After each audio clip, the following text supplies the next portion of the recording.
ಕೇಂದ್ರದ ಸಚಿವರು ನಮ್ಮೆಲ್ಲರ ಹಿರಿಯರು ಮಾರ್ಗದರ್ಶಕರಾಗಿರ್ತಕ್ಕಂಥ ಪ್ರಹ್ಲಾದ್ ಜೋಶಿಜಿ ಅವರು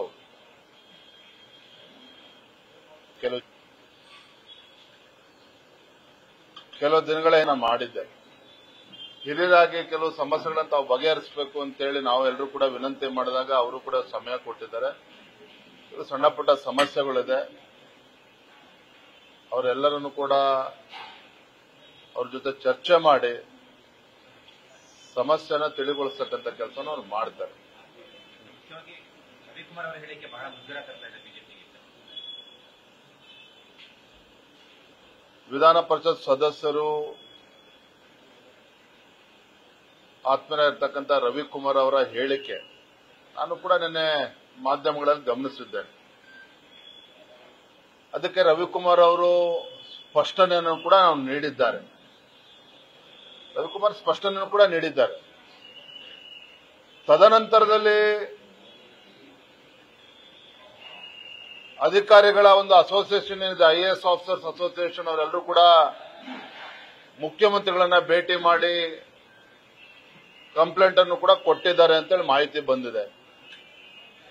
ನಿನ್ನೆ ಕಾಂಗ್ರೆಸ್ ಪಕ್ಷದ ಕೆಲವು ಹಿರಿಯ ಮುಖಂಡರು ಕೂಡ ಹೊರಟ್ಟವ್ರನ್ನ ಭೇಟಿ ಮಾಡಿ ಅಲ್ಲೂ ಕೂಡ ಕಂಪ್ಲೇಂಟ್ ಅನ್ನು ನೀಡಿದ್ದಾರೆ, FIR ಕೂಡ ರಿಜಿಸ್ಟರ್ ಮಾಡಿದ್ದಾರೆ. ರವಿಕುಮಾರ್ ವಿಚಾರ ಒಂದ್ ಕಡೆ ಇರಲಿ, ಅದ್ರ ಬಗ್ಗೆ ಚರ್ಚೆಗಳು ನಡೀತಾ ಇದೆ. ನಾನು ಅದ್ರ ಬಗ್ಗೆ ಈ ಸಂದರ್ಭದಲ್ಲಿ ಮಾತಾಡೋದಕ್ಕೆ ಹೋಗೋದಿಲ್ಲ. ಸ್ವತಃ ಮುಖ್ಯಮಂತ್ರಿಗಳು ಸಿದ್ದರಾಮಯ್ಯನವರು ಬೆಳಗಾವಿನಲ್ಲಿ ಬಹಿರಂಗ ಸಭೆಯಲ್ಲಿ ವೇದಿಕೆ ಮೇಲೆ ಒಬ್ಬ ಮುಖ್ಯಮಂತ್ರಿಗಳು ಒಬ್ಬ ಹಿರಿಯ ಪೊಲೀಸ್ ಅಧಿಕಾರಿಗೆ ಕಪಾಳು ಕೊಡಕ್ಕೆ ಹೋದ್ರಲ್ಲ, ಅವಾಗೆಲ್ಲ ಹೋಗಿತ್ತು ಅಸೋಸಿಯೇಷನ್ಗಳು. ಅದಕ್ಕಿಂತ ಮುಂಚಿತವಾಗಿ ಸಿದ್ದರಾಮಯ್ಯನವರು ಇದೇ ಮುಖ್ಯಮಂತ್ರಿಗಳು ಮೈಸೂರಿನಲ್ಲ ಎಲ್ಲ ಒಂದು ಸರ್ಕಾರಿ ಕಾರ್ಯಕ್ರಮದಲ್ಲಿ ಜಿಲ್ಲಾಧಿಕಾರಿಗಳಿಗೆ ಬೆದರಿದ್ರೆ ಎದ್ದೇಳು ಅಂತೇಳಿ ಅಪಮಾನ ಮಾಡಿದ್ರು ಹಿರಿಯ IAS ಅಧಿಕಾರಿಗೆ. ಅವಾಗೆಲ್ಲ ಹೋಗಿತ್ತು IAS ಅಸೋಸಿಯೇಷನ್. ನಾನು ಇಲ್ಲಿ ಯಾರನ್ನೂ ಕೂಡ ಡಿಫೆಂಡ್ ಮಾಡ್ಕೊಳ್ತಾ ಇಲ್ಲ. ರವಿಕುಮಾರ್ ಏನ್ ಹೇಳಿದ್ದಾರೆ ಅದ್ರ ಬಗ್ಗೆ ಸ್ಪಷ್ಟೀಕರಣ ನೀಡಿದ್ದಾರೆ. ಆದ್ರೆ ಇವತ್ತೇನು ಅಸೋಸಿಯೇಷನ್ಗಳು ಇವತ್ತು ಪದೇ ಪದೇ ಮುಖ್ಯಮಂತ್ರಿಗಳು ಭೇಟಿ ಮಾಡಿ ಆಕ್ಷನ್ ತಗೋಬೇಕು. ಸ್ವತಃ ಮುಖ್ಯಮಂತ್ರಿಗಳು ಈ ರೀತಿ ನಡ್ಕೊಂಡಾಗ ಬಹಿರಂಗ ಸಭೆಗಳಲ್ಲಿ ವೇದಿಕೆ ಮೇಲೆ ಅವತ್ತೆಲ್ಲೋಗಿತ್ತು IAS ಆಫೀಸರ್ಸ್ ಅಸೋಸಿಯೇಷನ್, ಅವತ್ತ್ಯಾಕೆ ಮುಖ್ಯಮಂತ್ರಿಗಳ ವಿರುದ್ಧ ಕಂಪ್ಲೇಂಟ್ ಕೊಡಲಿಲ್ಲ? ಹಾಗಾಗಿ ಎಲ್ಲವೂ ಕೂಡ ಚರ್ಚೆ ಆಗಲಿ, ಜನ ಕೂಡ ಎಲ್ಲವನ್ನು ಕೂಡ ಗಮನಿಸ್ತಾ ಇದ್ದಾರೆ. ಮುಖ್ಯಮಂತ್ರಿಗಳು 5 ವರ್ಷಗಳ ಕಾಲ ನಾನೇ ಮುಖ್ಯಮಂತ್ರಿ ಆಗಿದ್ದೇನೆ ಅನ್ನೋ ಮಾತನ್ನು ಹೇಳಿದ್ರು. DK ಶಿವಕುಮಾರ್ ಅಂಗೀಯವರು ಸಪೋರ್ಟ್ ಮಾಡಬೇಕು ಅಂತ ಹೇಳಿದ್ರು. ಇವತ್ತು ಸಾಮಾನ್ಯ ಪಕ್ಷದಲ್ಲಿ ಮಾತಾಡಿದರೆ ಪ್ರಯತ್ನ ವಿಫಲ ಆದರೂ ಕೂಡ ಪ್ರಾರ್ಥನೆ ವಿಫಲ ಆಗಲ್ಲ ಅನ್ನೋ ಬಹಳ ಜನ ಪ್ರಯತ್ನನೂ ಮಾಡ್ತಾ ಇದ್ದಾರೆ, ಪ್ರಾರ್ಥನೆನೂ ಕೂಡ ಮಾಡ್ತಾ ಇದ್ದಾರೆ. ಸುರ್ಜೇವಾಲಾ ಅವ್ರನ್ನ ಕರೆಸಿ ಭೂಮಿ ಪೂಜೆ, ಗುದ್ಲಿ ಪೂಜೆನೂ ಕೂಡ ಮಾಡಿ ಹೋಗಿದ್ದಾರೆ ಸುರ್ಜೇವಾಲಾ ಬಂದು. ಹಾಗಾಗಿ ಏನೇನಾಗುತ್ತೋ ಬರೋದ್ರಿಂದ ಕಾದ್ ನೋಡೋಣ. ನಮಗೆ ಯಾರು ಮುಖ್ಯಮಂತ್ರಿಯಾಗಿ ಮುಂದುವರಿತಾರೆ, ಯಾರು ಮುಂದುವರಿಯೋದಿಲ್ಲ, ಅಥವಾ ಸಿದ್ದರಾಮಯ್ಯ ರಾಜೀನಾಮೆ ಕೊಟ್ಟ ಮೇಲೆ ಯಾರು ಬರ್ತಾರೆ, ನಮಗದು ಮುಖ್ಯ ಅಲ್ಲ. ರಾಜ್ಯದ ಜನ ಚೀಮಾರಿ ಆಗ್ತಾ ಇದ್ದಾರೆ ಕಾಂಗ್ರೆಸ್ ಸರ್ಕಾರದ ಬಗ್ಗೆ, ಕಾಂಗ್ರೆಸ್ ಸರ್ಕಾರದ ಬಗ್ಗೆ. ರೈತರು ಇವತ್ತು ಸಂಕಷ್ಟದಲ್ಲಿದ್ದಾರೆ, ರೈತರ ಬಗ್ಗೆ ಕಾಳಜಿ ಇಲ್ಲ ಸರ್ಕಾರಕ್ಕೆ. ಬಡವರು ಬಗ್ಗರಿಗೆ ಒಂದು ಮನೆ ಕೊಡೋದಕ್ಕೆ ಸಾಧ್ಯ ಆಗ್ತಾ ಇಲ್ಲ. ಒಂದು ಗಂಗಾ ಕಲ್ಯಾಣ ಯೋಜನೆನೂ ಕೂಡ ಈ ಯೋಗ್ಯತೆ ಕಾಂಗ್ರೆಸ್ ಸರ್ಕಾರಕ್ಕೆ ಕೊಡೋಕೆ ಸಾಧ್ಯ ಆಗ್ತಾ ಇಲ್ಲ. ಮುಖ್ಯಮಂತ್ರಿ ಸರ್ಕಾರ ಯಾರು ಇದ್ರಷ್ಟು ಬಿಟ್ರಷ್ಟು ರಾಜ್ಯದ ಜನರಿಗೆ ಯಾವುದೇ ಒಂದು ಬದಲಾವಣೆ ಅಂತೂ ಕಾಣೋದಕ್ಕೆ ಸಾಧ್ಯ ಇಲ್ಲ, ಅಭಿವೃದ್ಧಿನೂ ಕೂಡ ಕಾಣೋದಕ್ಕೆ ಸಾಧ್ಯ ಇಲ್ಲ. ರಾಜ್ಯದಲ್ಲಿ ಕರ್ನಾಟಕ ರಾಜ್ಯದ ಇತಿಹಾಸದಲ್ಲಿ ಮೊದಲ ಬಾರಿಗೆ ಕಾಂಗ್ರೆಸ್ ಸರ್ಕಾರ ಬಂದ ಮೇಲೆ ಮೊದಲ ಬಾರಿಗೆ ಸರ್ಕಾರಿ ನೌಕರಿಗೆ ಸಂಬಳ ಕೊಡೋದಕ್ಕೆ ಸಾಧ್ಯ ಆಗ್ತಾ ಇಲ್ಲ. ಪೊಲೀಸ್ ಇಲಾಖೆನಲ್ಲಿ ಸರಿಯಾದ ದಿನಾಂಕ ನಿಗದಿ ಏನಾಗಿದೆ ಸಂಬಳ ಕೊಡೋದಕ್ಕೆ ಸಾಧ್ಯ ಆಗ್ತಾ ಇಲ್ಲ. ಮೊನ್ನೆ ಮೈಸೂರಿನಲ್ಲಿ ಏನೋ ಘಟನೆಗಳಾಯಿತು. ಇವತ್ತು ಎಲ್ಲ ಕಡೆ ಪರದಾಡ್ತಾ ಇದ್ದಾರೆ. ಇವತ್ತು ಇರಿಗೇಷನ್ ಡಿಪಾರ್ಟ್ಮೆಂಟ್ ಅಲ್ಲಿ 2-3 ತಿಂಗಳಿಂದ ಸಂಬಳ ಸರಿಯಾಗಿ ಆಗ್ತಾ ಇಲ್ಲ. ಎಲ್ಲಾ ಪರಿಸ್ಥಿತಿ.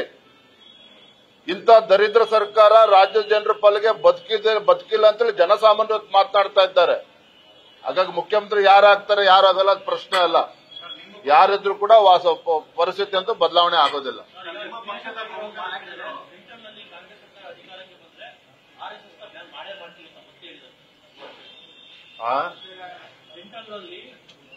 ಕಾಂಗ್ರೆಸ್ ಸರ್ಕಾರ ಅಧಿಕಾರಕ್ಕೆ ಬಂದ್ರೆ ಆರ್ಎಸ್ಎಸ್ ಬ್ಯಾನ್ ಮಾಡೇ ಮಾಡ್ತಾರೆ. ಮೂರ್ಖತನದ ಹೇಳಿಕೆಗೆ ನಾವು ಪ್ರತಿಕ್ರಿಯೆ ಕೊಡೋದಕ್ಕಾಗೋದಿಲ್ಲ.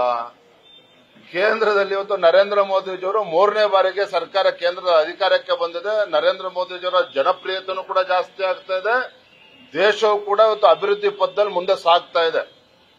ಪುಕ್ಷಟ ಭಾಷಣ ಮಾಡಿದ್ರೆ ಇವತ್ತು ಭಾರತ 4ನೇ ದೊಡ್ಡ ಆರ್ಥಿಕ ಶಕ್ತಿಯಾಗಿ ಹೊರಹೊಮ್ಮೋದಕ್ಕೆ ಸಾಧ್ಯ ಆಗೋದಿಲ್ಲ. ಯಾವ ರೀತಿ ನರೇಂದ್ರ ಮೋದಿಜಿಯವರು ಕಳೆದ 11 ವರ್ಷದಲ್ಲಿ ಭಾರತವನ್ನು ಮುನ್ನಡೆಸ್ತಾ ಇದ್ದಾರೆ, ಅಭಿವೃದ್ಧಿ ಕೆಲಸ ಕಾರ್ಯಗಳು ಆಗ್ತಾ ಇದೆ. ಅದಕ್ಕೋಸ್ಕರ ಇವತ್ತು ಆರ್ಥಿಕ ಪ್ರಗತಿಯನ್ನು ದೇಶದಲ್ಲಿ ನಾವು ನೋಡ್ತಾ ಇದ್ದೇವೆ. ಪ್ರಿಯಾಂಕಾ ಖರ್ಗೆಗೆ ಏನೋ ರಾತ್ರಿ ಕನಸು ಬಿದ್ದಿದೆ, ಕೇಂದ್ರದಲ್ಲಿ ಅಧಿಕಾರಕ್ಕೆ ಬರ್ತೇವೆ ಅಂತೇಳಿ ತಿರುಕನ್ ಕನಸು ಕಾಣ್ತಾ ಇದ್ರೆ ಅದಕ್ಕೆ ನಮ್ದೇನೂ ಅಭ್ಯಂತರ ಇಲ್ಲ. Thank you. ಕೆಲವು ನಾಯಕರುಗಳು ಪದೇ ಪದೇ ಸರ್ಕಾರ ಬದಲಾಗುತ್ತೆ, ವರ್ಷಾಂತ್ಯಕ್ಕೆ ಚೇಂಜ್ ಆಗುತ್ತೆ ಅನ್ನೋ ಮಾತನ್ನು ಹೇಳ್ತಿದ್ದಾರೆ. ಬರೇ ನಮ್ಮ ಪಕ್ಷದ ನಾಯಕರಲ್ಲ ರೀ, ಜನಸಾಮಾನ್ಯರು ಕೂಡ ಮಾತನಾಡ್ತಾ ಇದ್ದಾರೆ. ಆಡಳಿತ ಪಕ್ಷದ ಶಾಸಕರು ಮಾತಾಡ್ತಾ ಇದ್ದಾರೆ. ಇವತ್ತು ರಾಮನಗರದ ಶಾಸಕ ಇಕ್ಬಾಲ್ ಅವ್ರ ಹೇಳಿಕೆಗೆ ಮುಖ್ಯಮಂತ್ರಿಗಳು ಏನು ಪ್ರತಿಕ್ರಿಯೆ ನೀಡ್ತಾರೆ?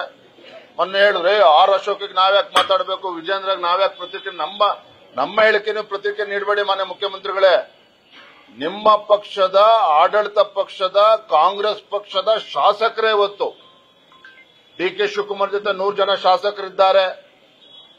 ಸಿದ್ದರಾಮಯ್ಯನವರು ಮುಖ್ಯಮಂತ್ರಿ ಆದ್ಮೇಲೆ ರಾಜ್ಯದಲ್ಲಿ ಅಭಿವೃದ್ಧಿ ಆಗ್ತಾ ಇಲ್ಲ, ನಮ್ಮ ಕ್ಷೇತ್ರದ ಸಮಸ್ಯೆ ಬಗೆಹರಿಸ್ತಾ ಇಲ್ಲ, ನಮ್ಮ ಕ್ಷೇತ್ರದ ಅಭಿವೃದ್ಧಿ ಆಗ್ತಾ ಇಲ್ಲ ಅಂತ ಆಡಳಿತ ಪಕ್ಷದ ಶಾಸಕರು ಹೇಳ್ತಾ ಇದ್ದಾರೆ. ನಾವು ಗ್ಯಾರಂಟಿಗಳನ್ನು ಕೊಟ್ಟಿದ್ದೇವೆ, ಅಭಿವೃದ್ಧಿ ಕೆಲಸ ಮಾಡಿದ್ದೇವೆ ಅಂತ ಡಿ.ಕೆ. ಶಿವಕುಮಾರ್ ಹೇಳ್ತಾರೆ. ಸಿದ್ದರಾಮಯ್ಯ 5 ವರ್ಷಗಳ ಕಾಲ ನಾನೇ ಮುಖ್ಯಮಂತ್ರಿ ಅಂತ ಹೇಳ್ತಾರೆ. ಇನ್ನೊಂದ್ ಕಡೆ ಸುರ್ಜಾವಾಲಾಯಿಂದ ಕರೆಸಿ ಗುದ್ಲಿ ಪೂಜೆ ಮಾಡ್ತಾರೆ ಮುಖ್ಯಮಂತ್ರಿ ಗಾದಿಗೆ. ಹಂಗಾಗಿ ಏನೇನ್ ನಡೀತಾ ಇದೋ ಬರೋದ್ರಿಂದ ನೀವೇ ಕಾದ್ ನೋಡಿ ರಾಜ್ಯದಲ್ಲಿ ಯಾವ ರೀತಿ ರಾಜಕಾರಣ ಬದಲಾವಣೆಗಳು ಆಗ್ತದೆ ಅನ್ನೋದು. ಥ್ಯಾಂಕ್ ಯು, ಧನ್ಯವಾದ. ನ್ಯೂಸ್ ಫಸ್ಟ್ ನಿರ್ಭೀತಿಯಿಂದ ನಿಮ್ಮ ಪರವಾಗಿ.